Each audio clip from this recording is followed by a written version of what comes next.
Thank you, Jennifer. Thank you, Maura. It's an absolute pleasure to be here. When I first learned about the LEAP program and I was asked to speak, I said, definitely, this is exactly the kind of place I want to be.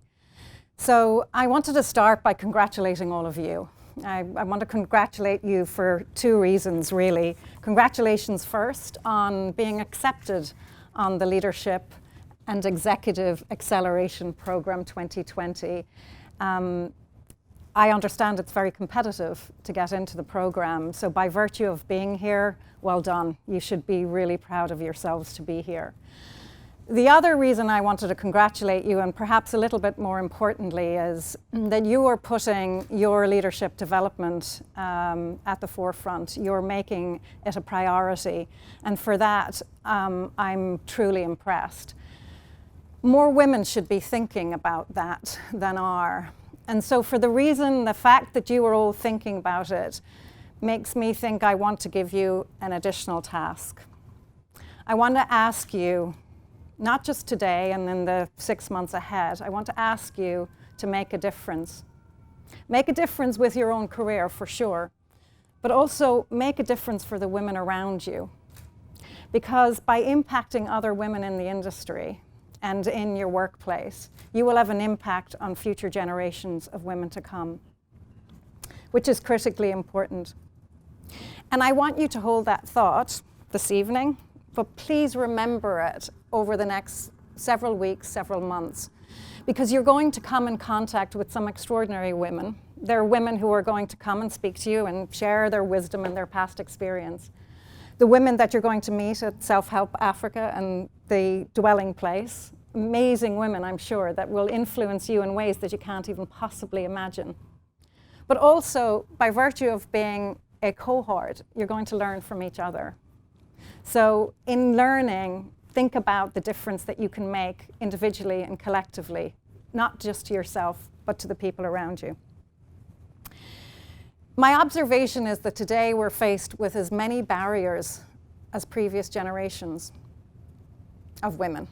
Yeah, for sure, there is a spotlight today on women's issues. You know, we have an opportunity in time to really take advantage and have our voice heard. But the reality is still that biologically, women still give birth to children. Women still take themselves out of the workplace far too soon and out of a career far too soon. And increasingly, women find it really difficult to get back into the workplace after they've taken a break for whatever reason, whether it's for having children, taking care of an elderly parent, or whatever. They find it so hard to get back. And lastly, women find it really difficult to compete in a workplace that is built by and for men. It's challenging, and those challenges don't really change that much. But my hope is that programs like LEAP and programs of women coming together to really focus in on this issue, we can make a difference, maybe if not today, but in the years ahead and for future generations. But the most critical thing that we can possibly do is bring men into the conversation. We have a direct goal, and to me, it's not about women speaking to other women. This is about a goal of gender equality. This is about having a level playing field where men understand the kind of barriers that women are facing, but we also equally understand the barriers that men are facing. If we put women over in one corner, we're doing a disservice to the workplace, and we're doing a disservice to women in general. We need to come together, collective effort around gender equality, and we need to put the conversation center stage. In thinking about what I wanted to share with you this evening, one of the things that struck me was that there are things that happened to me in my career. And I focused in on those experiences, and I wanted to tell you some stories about what I experienced in my life and the learnings I got from those. And the three key areas for me, and I want you to take from what I talk about, is number one, to use your voice, but make sure you're heard. Number two is take risks. Not just one, take plenty of risks. And the third thing is to make yourself a priority. Really important that you as an individual are a priority in your life. So my first point, which is use your voice. So I remember very early in my career, I met with the CEO. I was working for the agency in London, as Jennifer said, and I met with the CEO of the company, and he said, the board of directors are in the boardroom, and they'd really like to see you. My heart sank. Can you imagine? The first point is I was 8.5 months pregnant and about to go on maternity leave. Secondly, it was an all-male board. Third, it was 1994. So I initially thought the worst. I thought this is not going to be good.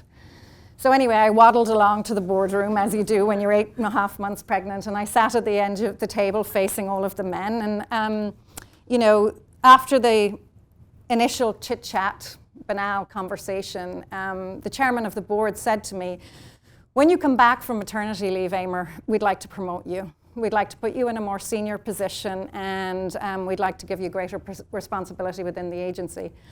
And I thought, really? Like, I genuinely said, really? And they said, yeah. And I said, wow, that's amazing. And in that moment, I kind of had this sense that they knew exactly what they were doing. They wanted to put something out there for me to ensure that I did come back. And I think the reason for that was this was my second child. And when I had my first child and came back to work, I really found it hard. I think a lot of women do. And the issue is that you've got a brand new baby, you're trying to balance work and all that comes with it. And it's really, really hard. And I found it hard. But one of the key things that I had to do in order to make this work was I had to ensure that I said to my team, look, I'll show up on time every morning, but more importantly, I need to leave on time every evening. Now, if any of you work in agency life, and I know some of you do, that's really hard because I was the only person with a child. Everybody was young, single, and most people stayed at work till 10 or 11 at night. I couldn't. And what the experience taught me was to actually speak out and create your own barriers, your own infrastructure in order to make yourselves be able to operate within the environment that you're in. Don't let other people set those for you. Because what actually ended up happening was when I came in the morning, I prioritized my workload. I had a to-do list that was, you know, very much based on what was going to be the most important thing that I did within the time I had at work. I became really effective at delegating. And the team dynamic was terrific because everybody knew where they were at. So I didn't work harder. I feel like I worked smarter during the course of the day. And I did go home on time. But the reason I was so surprised by the board's decision was that actually that came with a lot of challenges. You know, my manager, for example, there was people in the office that would this was London, remember, and they would make fun of the fact that is Aedhmar part-time or does she work full-time? Going home early, Aedhmar, you know, comments like that.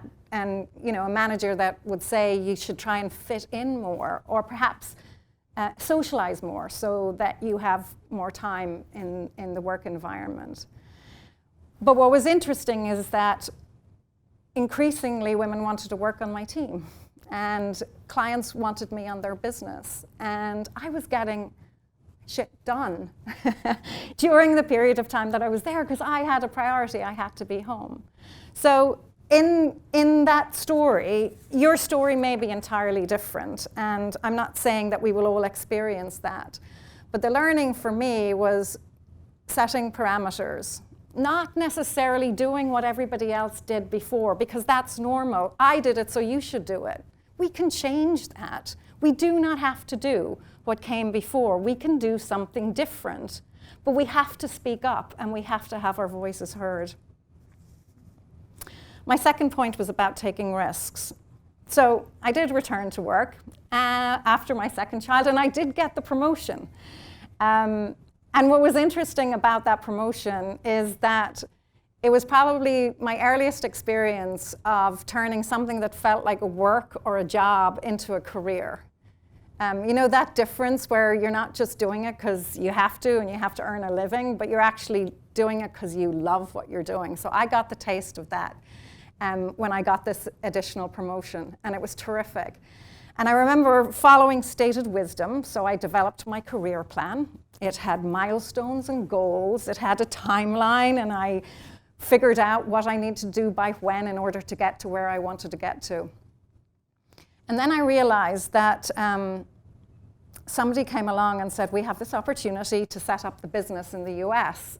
Would you be interested in moving out there with your 2 kids in tow? And, you know, naively, I said, yes, that sounds fantastic. I would love to move to Silicon Valley. I would love to be at the heart of technology, and I would love to do that.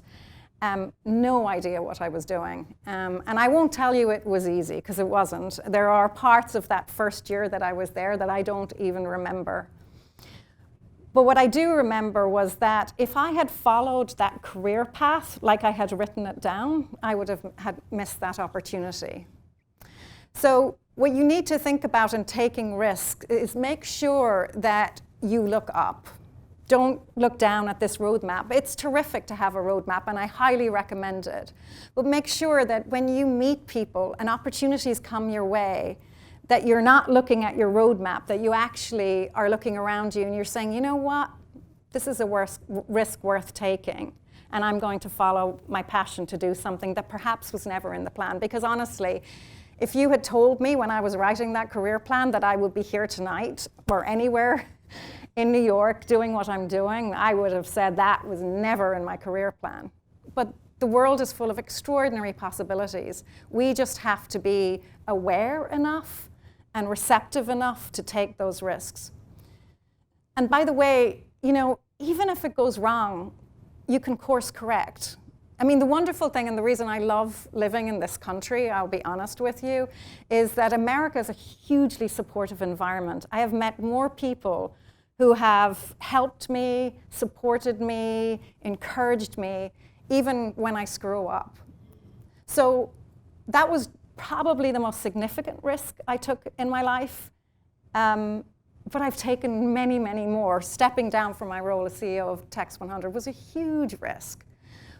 But I think that we're stronger than actually we believe ourselves to be. And I think you have to see that within you and see how strong you can be to take those kind of risks and know that there is a way to come back from it, even if it goes wrong. But guess what? I'm convinced that it's more likely to be successful than not. So my third point is taking care of yourself. And Aedhmar, I love your Venn diagram, because I use that liberally myself in terms of describing some of the elements of my career. I think one of the things that I found what I was doing very early on was I was now in the US. I set up 4 offices in 2 years. We'd hired about 100 people. And then I got appointed as the CEO, like as if my life wasn't complicated enough. I took on the job of CEO running Asia, Europe, and North America. And I loved it. I'll confess, I really did love it. But I was very conscious of the fact that I wanted to make my children a priority in my life, and I wanted to be able to balance those 2 things. And so people would ask me, how do you achieve work-life balance? And my answer was, I don't. I really don't. You know, my life is always out of balance. So sometimes the kids were getting more attention when things were in disarray at work, or, you know, whatever I had to do. And so I started to think about this notion of 2 circles overlapping. And I wanted to think about how do you create not work-life balance, but work-life blend. And so when those 2 circles overlap, you know, what's the piece in the middle? So how do you bring your work home, and how do you bring your children to work? And I think a lot of women do this. You know, we do not compartmentalize in quite the same way as perhaps others do in that environment. And so for me, it was things like the Holy Grail was that piece in the middle. So if I couldn't be in my kid's classroom because I was traveling in India, I'd go and have a quick word with the teacher beforehand and say, look, if there's any chance you could focus on what's going on in India in the class, I can send photographs and emails about what I'm doing, which would make whichever child it was kind of proud that while I wasn't there in the classroom reading storybooks, I was doing something that the teacher would call out and make, because that's what we all want, right, as a child. It's not your mom just showing up, it's that you feel proud, that's my mom, right? So I tried to figure out ways that I could do that. And so then I remember reading an article along the way which described the fact that if you're not nourishing yourself, you're actually not giving to your family and to your work in quite the way that you think you might be, or quite as successfully. So that's when my Venn diagram came in. I got a third circle. I have my family, and I had my work, and then there was me. And I put me in the third circle.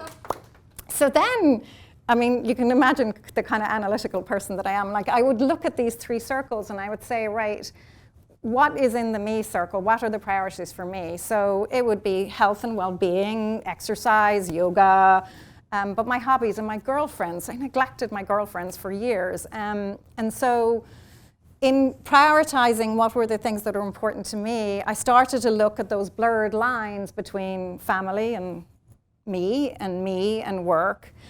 But then I was always excited about the trifecta. Could I get something that was in the middle that fulfilled all three?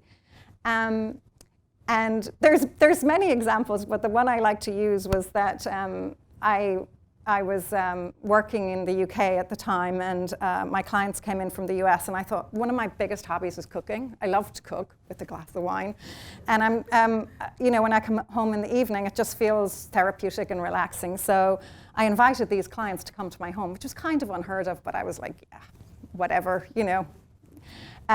it would develop good client bonding. And so I took off early from work, didn't stay till the end of the day. I took off early to prep. And one of the things that I recognized I didn't do with my children was, all those art projects that those great moms do? I never did that stuff. But I got the milk, the flour, the eggs, and I put it all out, and I was like, have at it, kids. Let's just use this as an art project, but you can help me to cook. So my trifecta was, my hobby was cooking. I was cooking. My children were involved and helping to prepare the meal. The clients came in, thought the story was great, bonded completely, loved my kids. That was my inner circle. I got all three in one. But anyway, the point of that story is really that you have to be thoughtful, not just about the work, the family, but you have to put yourself at the center, because genuinely, I do think there is a huge amount that can be achieved by doing so. So one of the things that I concluded by that Venn diagram was also this notion of when people tell you that you can't have it all. To me, that's like telling a small child, don't pursue your dreams. Don't have dreams because you won't get them. To me, you can have it all. Why shouldn't we dream? Whatever it is that you feel is your all, because for all of us it's different. My path is profoundly different to other people's path. But whatever it is that you dream about doing, why shouldn't you do it? Why shouldn't you have it all? Why should people tell you you can't have it all? As long as you use your voice and you're heard, you're willing to take risks, and that you actually take care of yourself in the ongoing journey. So over the course of the 18 years, it's been an extraordinary experience. The business continued to evolve. And in terms of my own leadership style, I think one of the things I wanted to leave you with was that it was my own personal experience. Management courses and all of that are terrific. But I think your own personal experiences will guide you in a way that when you least expect it. I remember within my own agency feeling that while the world isn't equal outside, we can really try and drive equality internally. But I didn't understand everybody's challenges. I had the mom thing nailed for sure. I got that. So I could influence and try and help take away the barriers for other women returning to work. But I didn't get LGBTQ. I didn't understand people from religious or different cultural backgrounds. I didn't understand working dads. So what we sought to do was to put together steering groups of people who were junior and mid-level people who would influence the kind of decisions we would make within the business in order to make sure that, just like me, with my experience of being a mum, that my gay assistant would be able to say to me, Aedhmar, you do know that because we don't have marriage equality here, my partner and I of 10 years don't have the same health care benefits as our married colleagues have. We can fix that. Why not? We introduced paternity leave that was equal to maternity leave, and as long as men and women were sharing. And we did many programs like that actually didn't cost the company a huge amount, but they were very respectful of the different challenges and barriers that people were facing. Because my whole thing was that if I could just really help to take some of those barriers out of the way, then we have the first opportunity to have a level playing field. And therefore, if there is a man at the top of the company, he's there based on his skills and his experience, not because he's a man and he didn't have to back out. But interestingly, by the time I left the agency with 24 offices, 18 of them were run by women. And that was not intentional, and that was not a quota, and that was not a diversity and inclusion. It was just that these women didn't have the same sort of barriers that many of their other women were facing. And I do think, going back to my original point, that it doesn't matter. I'd hate to leave you with the thought that by being in the CEO position, I'm in a position to influence this. If there's nothing other than the stories I've told you, I'd really like you to take from what I've described that you can influence outcomes no matter what level you're at. Bring men into the conversation. Make sure that you're engaging with your brothers, your dad, your uncles, your friends, your nephews. Bring them into the conversation. Have them understand as much as you understand of them. Make this a conversation that's open to us all. And it's initiatives like LEAP that throws a spotlight on these challenges. Because I truly think that our daughters and their daughters will come to expect far more than just equality. I think they'll come to expect that they can thrive, survive and thrive in a business environment unlike some of the challenges that we've faced before that. That's wonderful. Thank you.